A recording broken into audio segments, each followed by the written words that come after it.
you see your certificate, you'll be able to post it to LinkedIn, and I would love it, and it's a huge benefit for you if you could include hashtag Peter Alkema in your post, because I will then see it and I will share that certificate and your success in this course with my network.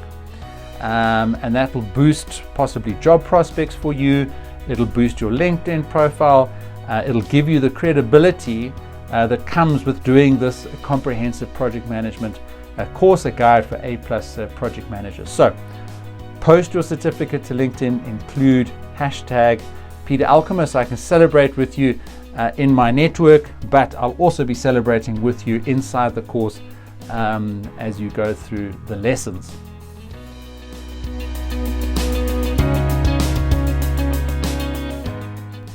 Hello and welcome to this whiteboard lesson in which I'm going to sketch for you the journey that you'll take in this project management course, which really is a complete guide to becoming an A+ project manager. Myself and Linda Kutsia, your lead instructor, have packaged a comprehensive set of lessons covering pretty much everything you need to know about project management, and I'm going to pick out some of the key topics that you can look forward to in your lessons as you work your way through the course. And really what I want you to get out of this lesson is just the confidence that you've seen everything, a sort of bird's eye picture, really the landscape of everything that you need to know to become a A+ project manager, and then the steps and the journey that you're going to take to get there, and how we'll encourage you and support you and be with you every step of the way to make sure that you succeed as a A+ project manager. So maybe you're still checking out the course and this will give you that overview, or perhaps you've enrolled and you want to get into it. That's fantastic, and I would really advise you to dive into the lessons as quickly as possible. But this lesson and the time that I spend with you in the next 10-15 minutes really is just going to help you zoom out a bit before you dive in, just so that you know exactly what's coming, and you'll get some tips and tricks and a couple of my own insights about some of these topics as well, so that you really start your learning journey right now about project management. So we are going to, through the lessons and the skills and the techniques that you learn in this course, make sure that you achieve your goal of becoming an A+ project manager. Now, I've run projects and programs pretty much most of my 25-year career. I spent 10 years in consulting, again running big implementations for our clients. And then most of my time since consulting, I've been involved in large-scale transformational projects and programs. And it's all about the organization of resources to achieve a certain outcome by a certain date. And if you can deliver projects successfully, whether it's in business or in life or any other area of your life, you are going to have greater success. But what we'll teach you today really is focused on that organizational project management discipline, all sizes of organizations, pretty much all types of projects, but the bigger and the more complex projects that you're running as a project manager, the more of these disciplines and these techniques you're going to need to know. Okay, so let's get into it. Here's your journey. And what does that journey look like in this course? I'm excited about project management. I'm passionate about project management. Some of my greatest career successes have come from the toughest projects that I've had to deliver, and it's only through those hard lessons and great people helping me with skills and advice along the way that has helped me to deliver those and to get the lessons and learnings as a result of that. So we'll start you off in this course with some fundamentals. Always absolutely important to get the basics right, and so we have a number of lessons looking at the fundamentals of project management. So for example, projects versus programs, and really programs are groups of projects that are run together, just a higher level order, if you like, of projects. We'll look at projects. So project management versus general management. Now, general management is like running a department. And you have a structure. You have people reporting to you, and you have a business. And it's business as usual. Projects is about changing the business. So there's a fundamental difference between projects and general management, and that talks to the techniques that you use, it talks to how you run your team, it talks to how you schedule and plan and manage everything that goes into what you're trying to achieve. We'll talk about the skills for project managers, very important. And then we'll go into a whole section on what is known as PMBOK, Project Management Book of Knowledge. Very important, well-structured source of information about how to be a project manager, and you can go through certification to become PMBOK certified, and we give you an introduction to that, and we talk about some of the things that PMBOK tries to achieve so that you have a really good introduction to the fundamental principles that PMBOK, which was written a number of years ago and still widely used, tries to achieve as a standard, if you like, as a benchmark for project management. So in there, you'll learn about time, cost, quality, resources, initiation of projects, scope, life cycles of projects, communication, and as I say, you can certify and get your PMBOK as a project manager. But this course is better. So this course is going to give you everything that you need to know in an engaging style. Linda could see is absolutely no nonsense. She's been through it, I've been through it, so we just tell you exactly what you need to know. But it is good to know that there is a standard, there's a reference in the industry, for what defines project management, and that's the book of knowledge that you get in PMBOK. Okay, so once you've got the fundamentals, you understand the industry standard for project management, then we get into, as a start, feasibility. So is it actually feasible to run this project? Now, most of my career, I've inherited projects that had already started in some shape or form, and there was expectations that had been created already. There was already some under-delivery, some delayed milestones, etc. So you don't always have the luxury of doing a proper feasibility assessment up front, but it is a fantastic and important starting point if you are involved in a project early enough. Often you might be involved and brought onto a project only much later, and there may still be elements of that project that can benefit from a feasibility assessment if you have to add scope or do extra things in the project. But typically the feasibility at the very early stages of conceiving the project and what it is that you want to achieve. So there we'll look at stakeholders, management of those stakeholders, and the analysis of the stakeholder landscape, all the people that will be impacted by that. You get a feasibility study, all very important things to do with the conceptual stages, if you like, of a project. Then, and you will actually probably start getting into what's known as a project charter.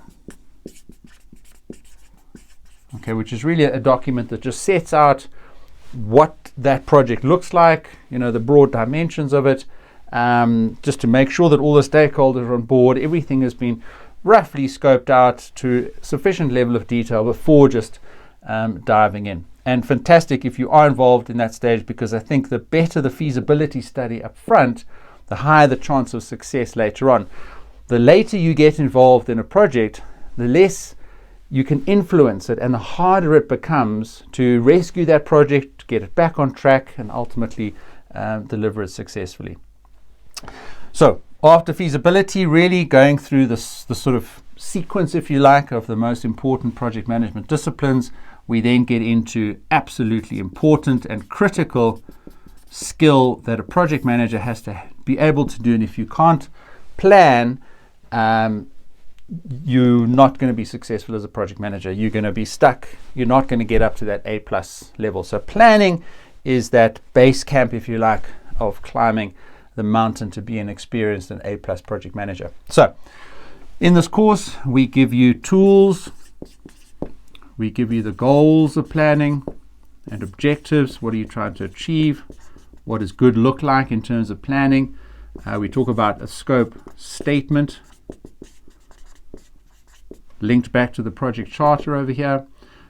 We talk about the resource plan. And then very importantly, your work breakdown structure. So typically, what are the big pieces that have to be completed in that project? When do they have to be completed? How do you allocate resourcing and capacity and budget to those pieces of work? And if you were to then take the end goal, the objectives of the project, and break it down, those pieces of work on that schedule or on that plan is what that work breakdown structure effectively needs to tell a stakeholder or somebody that's interested in that project. And it becomes then something that you as a project manager refer to very often throughout the rest of the project, because you need to work backwards to that plan. Obviously, in reality, things change, but once you've got that basic planning discipline in place, you can adapt to the reality of the circumstances that you encounter in your project. Then we get into milestones and scheduling, very much linked to planning.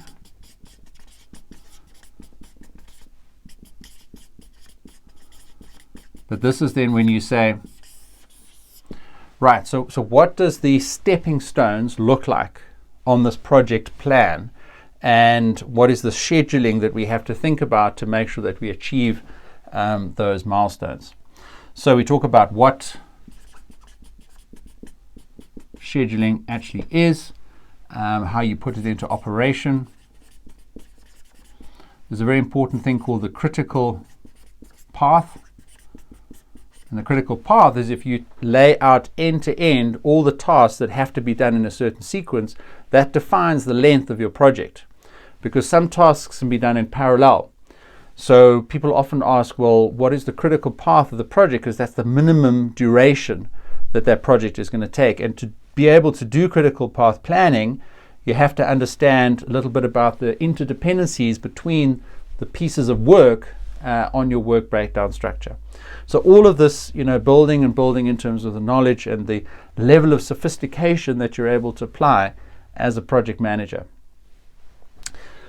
Then we get into budgeting and costs. So somebody's going to be paying for this project. I've worked with great project accountants over the years, and you have to have that fiscal discipline on a project. Otherwise, costs can quickly spiral out of control. So a good project manager is always somebody that has a good eye on the budgets that have been allocated to that project. And then as you get into the project, budget and costs, the tracking of the costs. So very important is that you can do estimation. So man hours, man days, costs of software, costs of IT equipment, costs of any other type of equipment or input to the pieces of work and the milestones that you've got on your plan. You have to be able to estimate those up front. Obviously reality will kick in, but you have to be able to give an estimate, a fairly good estimate based on your planning of what the project is going to cost. Then we teach you the PERT chart, which is a project evaluation review technique and a discipline that you set up from the start so that you can use it all the way throughout the project. We teach you network diagrams. We teach you Gantt charts. Now, a Gantt chart is the visualization, if you like, of the work breakdown structure and the milestones and the scheduling. And you'll typically put it up somewhere so that everybody can see it and refer to it, either physically or digitally, because that really helps everybody understand what's going to be happening throughout the project. That Gantt chart, absolutely a crucial artifact, if you like, from the sort of planning and estimating stage over here. And as you're running the project, very important that you're continually updating that Gantt chart, and you've got the dependencies between the pieces of work built into that. So if you move one piece of it, you know you need to move another piece because there's those dependencies that you know about as a good project manager based on what you're trying to achieve in the project. Also to do with budgeting and costs, what is the procurement of this, whatever equipment it is that's going to have to go into this project? What contracts have to be signed? What cost management do you have to put in place?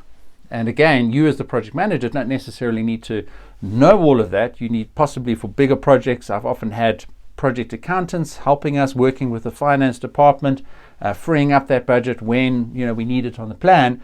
But as a project manager, you have to be multidisciplinary, and finances and budgets absolutely critical, because you're going to have to give an account. If it starts running over budget, you can't pass the buck. You have to be able to understand how those cost overruns have happened, how you can reallocate resources, adjust the plans to hopefully recover any cost overruns that you've incurred on the project.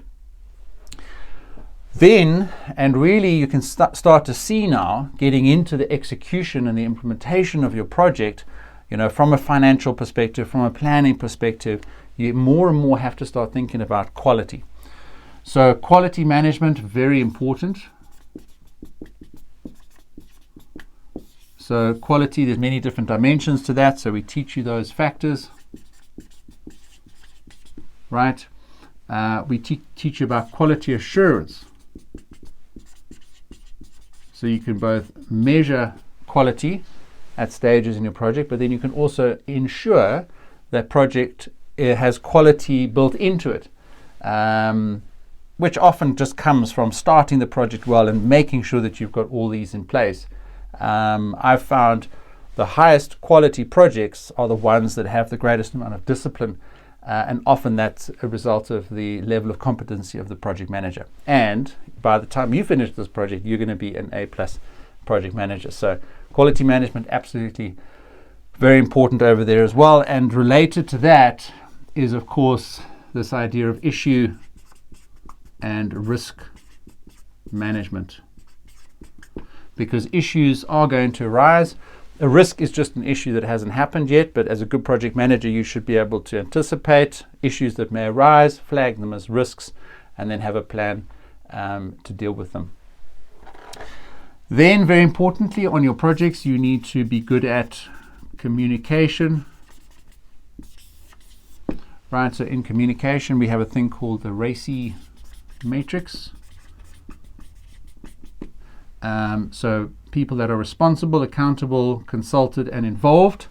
You need to build out your RACI matrix, because that will determine, what type of information you communicate to all these different people, what type of communication you need back from them into the project, for example.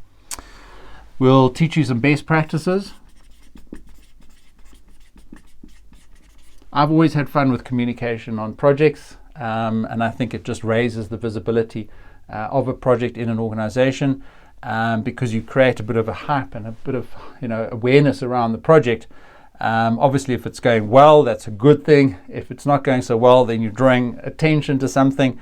But generally speaking, communication can make a huge difference on a project. So pay attention in those lessons as well. And then you've got some of the more governance related communication, which is reporting. So the people that are paying for your project, the people that are invested in the project, the stakeholders who agreed to your original project charter, you're going to have to report on project progress to them. And some of these artifacts and keeping those updated are going to be important in that process there as well. And then there's just basic project comms, right? So you've got a team, you've potentially got users, or testers even, or people that are involved in different aspects of the project, whether it's training, testing, IT development work, architecture, design, multidisciplinary team that you're going to have to make sure understands, not only what the plan is all about and how that's changing and being managed on a regular basis, but what each team is doing. So project communications, very important there as well. And then you have a team, right? And in most organizations, with a matrix structure, you're going to have people that don't necessarily work directly for you. And remember, over here we learned about general management. So a general manager will have a team of 100 people that work for him and that he can tell what to do because they work for him. But that's going to be in one discipline. It's going to be in HR, it's going to be in finance, or it's going to be in product development. But in a project which is multidisciplinary, those people typically are going to be allocated or seconded onto your project, and often only a percentage of the time. So you really have to be good at developing a team in order to be successful. And team development techniques that we teach you here can really make or break your team. So make or break your project from a success point of view. So we talk about assembling the team. I'm sure you know about the stages that a team goes through is forming, storming, and norming. And you've got to recognize that when you pull people together and you put them under pressure, hopefully not too much pressure, but they'll have a plan that they need to work according to. It can get tough in that project environment. Projects are not for everybody. Projects are difficult to deliver, and there's a reason that they haven't been done before, because change is hard. So when I've been putting in either a large SAP or Oracle system, or whether I've been helping to plan and deliver digital transformation for a large financial services organization, or whether I've been project managing even just the RFP for a system, as an example, which can be a whole project in itself. It's hard because you're changing the way people work, you're changing things that people are used to. The benefits of the project, is what people often like and they want. But the disruption and the change to implement the project and get to those benefits, that's your job. And if you don't have a team backing you and supporting you and covering all the different skills that you need to complete all the different pieces of work in that work breakdown structure, you're going to be running ragged. You're going to be covering all those bases. So assembling a team, absolutely important. And then just, we give you some basic techniques around team meetings, performance reporting, etc., etc. Okay. Try and make that a strong point. If you can get the people side right, in terms of communication, team development, those are the people that are going to go with you on that journey. And I always say it's that journey, it's the people that you take with that are going to make the difference between success and failure. And the best project managers that I've seen are always those that are able to assemble the right team. Now, these stakeholders and people that are paying for the project have a vested interest to make sure that they put the right people on the team. But you as a project manager are ultimately going to be the person that they look to get organized and to understand what they need to do on this project and how they need to work together. So spend time focused on those lessons, put those techniques into practice. And by the way, there are lots of quizzes and knowledge checks throughout the course, every step of the way as we cover a key area. We then test you on it just to make sure you're building the confidence and putting your knowledge to the test. All right, then last couple of areas that we go into, monitoring. So as I was saying, getting into now the execution and the implementation of your project, you need to start thinking about what that looks like. So what data are you reporting? How are you monitoring quality? How are you monitoring progress? Every project will have slightly different metrics depending on what you're actually implementing, what is that end goal or that objective of the project. But you need to be thinking about how you control that project. What are those metrics that are important for people to understand about the progress of the project? Okay. Then conflict management. So coming back to team development over here, how do you handle conflict? Very important that you have that maturity to understand that there's going to be conflict and that you play the right role in resolving that conflict. And as the project manager, you've got that North Star, that vision in mind, and conflict and friction and issues along the way are just risks and issues that you have to deal with. But conflict, because it's particularly human in nature, is something that I believe a project manager definitely has to learn. So we talk about delegation, Because again, conflict comes when people overlap and they rub up, they have conflict with each other because they're not clear on what each person needs to do and what their accountabilities are. So coming back to this racing matrix over here that we spoke about just now under communication, people need to be clear about who's responsible, who's accountable, who's consulted, who's involved. And the delegation of the work in your work breakdown structure is important to reduce conflict, but conflict does arise, and we teach you a little bit about group dynamics, how to deal with conflict, resolution, sources of conflict, types of conflict. Okay, yeah, so a very important section over there. And then wrapping up the course, we get into success and failure. And just to tell you that you will, as a project manager, have some failures, unfortunately, along the way. And that's when you're going to learn the most, and you must embrace those failures. And perhaps, things that you could do better next time, or that you need to mitigate for in future, or that you need to have greater awareness or greater skill about, but it is a natural part of running projects. Or maybe a piece of a project fails, or hopefully you have success, and there's a celebration, and that feeds back into the teams and the communication and all the hard work that you've done to deliver that project, which is fantastic. So we get into a little bit of the definition of success and failure.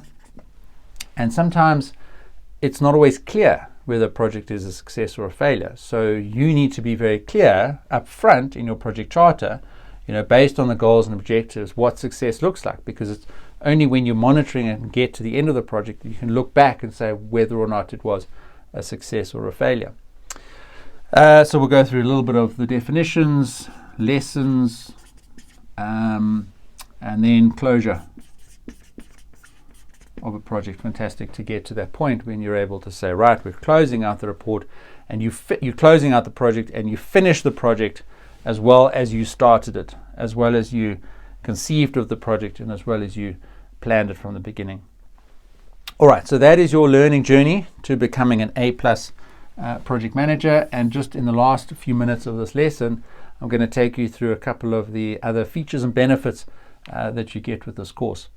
All right, and for very importantly, the first one is a 131-page workbook, which consists of all the slides that we teach you in the lessons, and each individual slide or set of slides relevant to each lesson is also attached to the individual lesson. So you might go in and do one or two sections or lessons. I'd love you to do the whole course, because I think you need to have all of these techniques and skills as an A+ project manager. And then for that, you can take that entire workbook, and that's your reference, or you can go into any of these individual projects, and we've conveniently put the individual slides there for you to easily download. As I said, we've got lots of quizzes and knowledge checks throughout the course, so that we check in with you and make sure that you're learning these concepts and bedding them down. Then you're able to introduce yourself, so please do introduce yourself. Tell us what your goals are. Very important. We'd love to know why you're doing this course. Why do you want to be an A+ project manager? What environment are you working in? What type of projects are you doing? So please do. We've got a community of project managers. We can all help and encourage and support each other, and using that introduction board in the course really just helps you to get a sense of what everybody else is dealing with and what they found useful in the course. So let's build a bit of a community which will benefit all of us. So introduce yourself, tell us your goals. You can also obviously ask questions as you go through, and you can actually ask and answer each other's questions as well. I'm sure many of you have good insights and experience about all these aspects of project management. Then throughout the course, a fantastic feature is that I will be checking in with you to celebrate your progress at 25%, 50%, 75%, and then at 100% completion of the course, you'll get your certificate. And when you see your certificate, you'll be able to post it to LinkedIn, And I would love it, and it's a huge benefit for you, if you could include hashtag Peter Alkema in your post, because I will then see it and I will share that certificate and your success in this course with my network. And that will boost possibly job prospects for you. It'll boost your LinkedIn profile. It'll give you the credibility that comes with doing this comprehensive project management course, a guide for A+ project managers. So post your certificate to LinkedIn, include hashtag Peter Alkema, so I can celebrate with you in my network, but I'll also be celebrating with you inside the course as you go through the lessons. And Linda Kutsia, as I said to you earlier, is your lead instructor. So she's no nonsense, very practical, takes you through the lessons, gives you exactly what you need to know. And you can immediately tell that Linda's done this. She's aware of these issues. She gives you the practical examples and the things that you absolutely need to know about.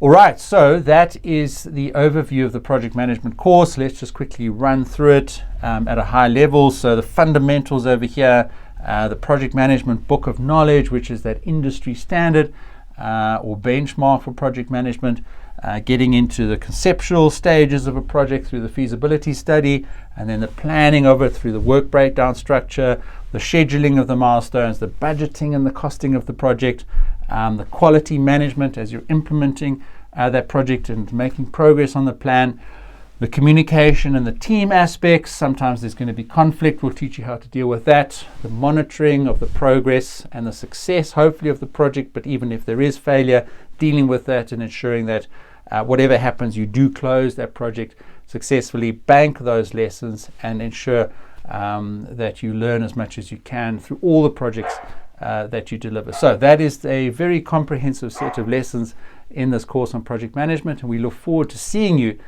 be successful, doing the lessons, putting everything into practice, asking us questions, getting your certificate, and celebrating your progress. So do the lessons, get into it, set the time aside, and be successful as an A+ project manager. Good luck.